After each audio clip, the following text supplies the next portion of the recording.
belle! De retour aujourd'hui en mode do it yourself, juste pour vous. Aujourd'hui, je vous montre comment réaliser vous-même votre nuancier après quelques déboires, après avoir voulu essayer les roues de présentation qui se cassent, où on ne peut pas rajouter les couleurs entre les deux. Je suis passée à l'éventail qui permet une plus grande facilité, mais avec un coût de revient un petit peu important. J'ai essayé aussi les capsules libres, voilà, où je viens ajouter à chaque fois et après on les colle sur un tableau, mais c'est vraiment pas pratique. Et j'ai trouvé la solution. Pour cela, vous aurez besoin de fiches Bristol, un bon cutter, une règle, un stylo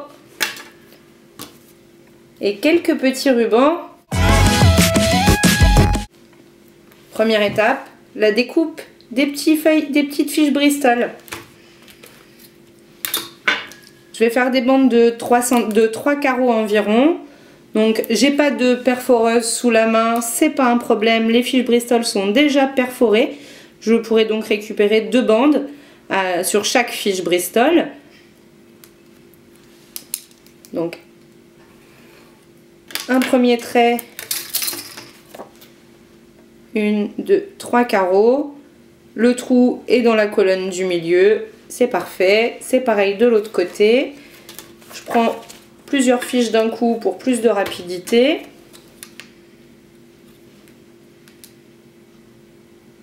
La règle. Et on y va pour le découpage. Alors faites attention aux doigts. L'utilisation d'un cutter, c'est toujours un petit peu dangereux. Et je viens couper mes bandes. Les unes au-dessus des autres. Et voilà, on obtient des petites bandes bien régulières. Une fois que vous avez découpé suffisamment de bandes, hop,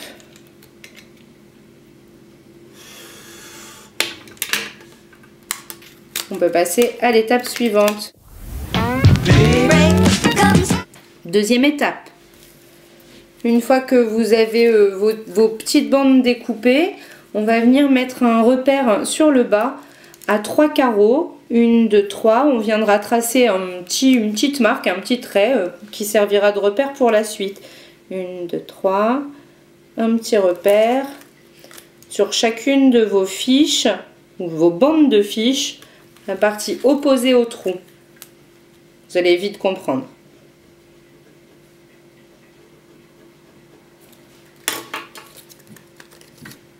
Donc 1, 2, 3 carreaux, un petit repère, on fait toutes ces petites languettes de la même façon et on peut passer à la troisième étape. Avec vos petites bandes marquées, vous allez prendre vos jolis vernis et on va venir appliquer chacun des vernis sur le bout de la languette jusqu'au repère qu'on vient de tracer. De façon régulière si possible, que ce soit propre et joli.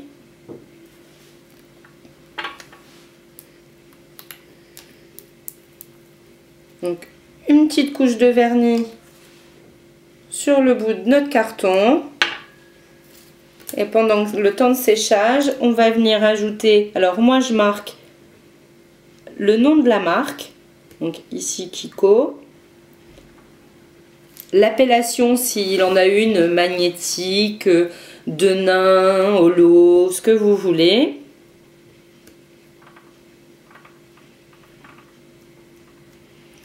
Et juste à côté de la couleur, le numéro qui lui correspond. Si je connais le nom de la couleur, je peux venir le rajouter ici et ça nous donne ce résultat là. Donc même procédure pour tous vos vernis.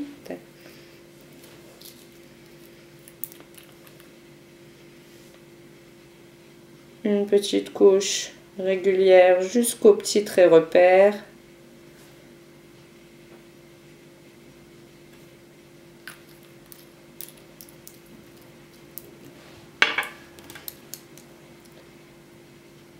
La marque du vernis, son appellation, le nom de la couleur si on le connaît et le numéro.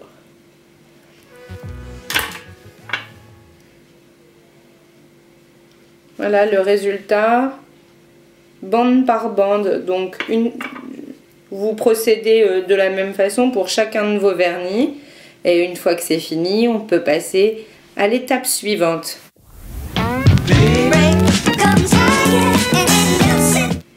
Quatrième et dernière partie, l'assemblage. Une fois tous vos petites languettes sèches au niveau du vernis, on va pouvoir procéder à l'assemblage. Donc ici, j'ai commencé avec les vernis bleus et gris.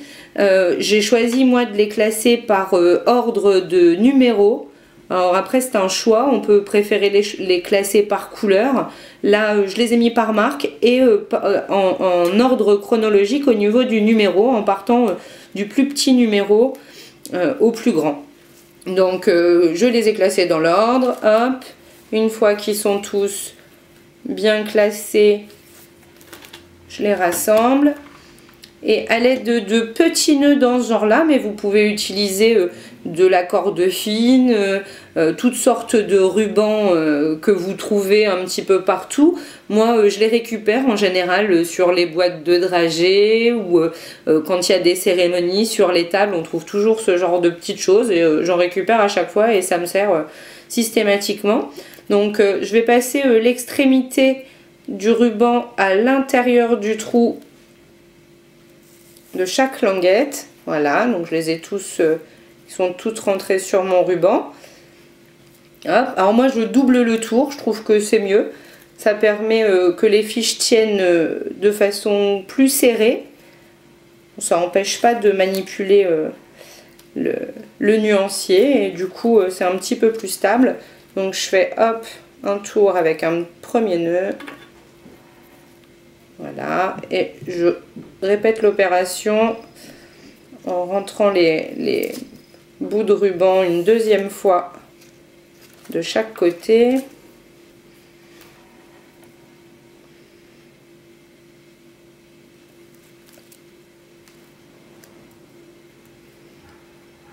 Hop.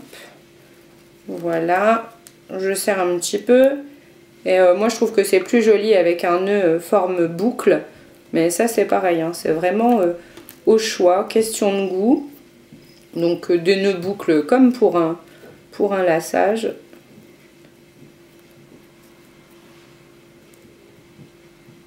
Voilà. En plus cette façon là, ça permet de le retirer très facilement quand on a besoin de l'ouvrir. Et voilà mes jolis, mon petit nuancier est prêt pour l'expo. Je vous montre. Voilà, et ça vous permet d'associer les couleurs, de voir ce que ça pourrait donner, d'avoir toujours un visuel sur la vraie couleur de votre vernis, de l'emporter partout. Alors moi j'aime bien quand je vais chez Kiko le prendre avec moi, ça permet d'éviter d'acheter vos vernis deux fois. Et voilà, donc j'espère que ma petite astuce vous a plu. Si vous avez d'autres conseils ou d'autres idées par rapport à ce sujet, n'hésitez pas à nous en faire profiter en commentaire ici. Les commentaires, ça fait toujours plaisir et ça permet de progresser. Moi, je vous dis à très vite pour un nouveau Do It Yourself. Je vais aller finir de préparer mes petites bandes roses. Je vous dis à très bientôt pour de nouvelles vidéos. Et pensez à aller faire un tour sur mes autres pages, le blog, la page Facebook, l'Instagram. Je vous fais plein de bisous et je vous dis à très vite. Ciao, ciao, ciao mes belles.